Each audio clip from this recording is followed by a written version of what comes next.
The Presence by Susan Palo Cherwien. An ancient definition of God. God is an intelligible circle whose center is everywhere and whose circumference nowhere. God cannot be confined, not to mountaintops, not to temples, not to theologies, not to doctrines. As the psalmist sings, "Where can I flee from your presence? Even in the depths of Sheol, you are there." There is no place where God is not. God's center is everywhere. This is good news for those on the transforming journey of Lent, of faith, of life. In this great adventure of becoming, we can take risks. We can step across the threshold into the unknown without fear. Without fear. Because like Christ on the mountaintop with Moses and Elijah, we too have allies who have walked this way before. There is no place where God is not. Do not fear.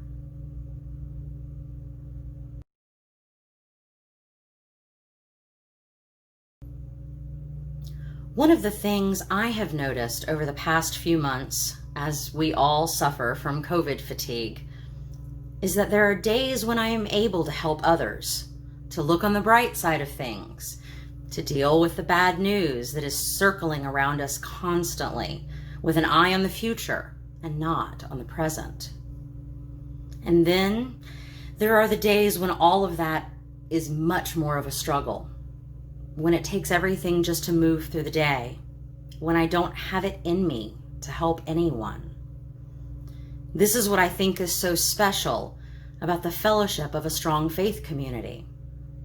There are days when we can be the helpers, and days when others will help us.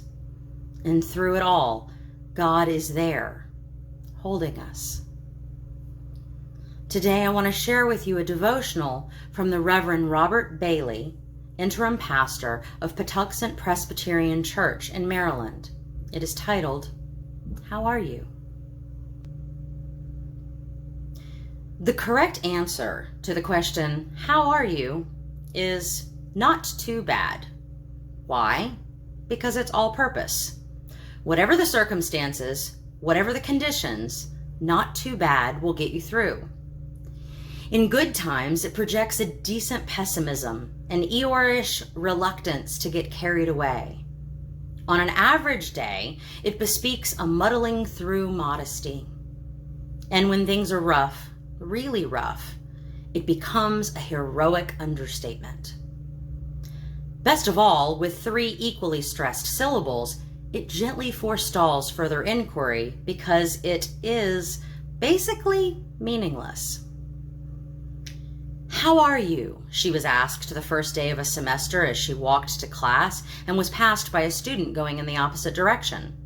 So she stopped and turned to answer the question, only to watch the questioner fade into the distance. I thought they wanted to know, otherwise, why would they have asked? Fairly quickly, it became apparent to her, as a foreign student, that Americans don't really want to know how you are. In fact, she found that those who take the time to go into detail in response to the question don't get asked much. Again, people don't really want to know. The correct and socially accepted response is, "Fine, how are you?" When God asked Adam where he was in the garden, he wasn't asking about physical location, but how are you? When Jesus invites those who are weary and heavy laden, promising, "I will give you rest," it is another way of asking, "How are you?" and of anticipating the response. The truth is, that God is our anchor and our shelter during storms. Biblical imagery, ancient yet timely, reminding us that God who made us cares deeply about how we are and intends to make sure that we are safe. God as our shelter does not mean we are removed from the storms of life, but rather that our deepest person is kept safe in their midst. So in that security, when we as Christians ask others, "How are you?" it should never be a matter of cultural courtesy, but rather a desire to know how someone else is doing. Carry each other's burdens, and in this way, you will fulfill the law of Christ. During this time of a pandemic, people need to know we care. A caring that starts with a simple question, sincerely asked. How are you?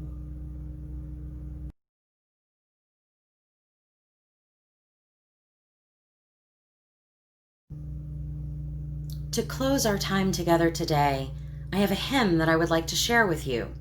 It is called "Will You Hold Me in the Light of God" by Adam Tice and Sally Ann Morris. This beautiful piece begins with a question, "Will you hold me?" Gently moves into the affirmation of "Yes, we will hold you," and finally an invitation, "Come into the light of God."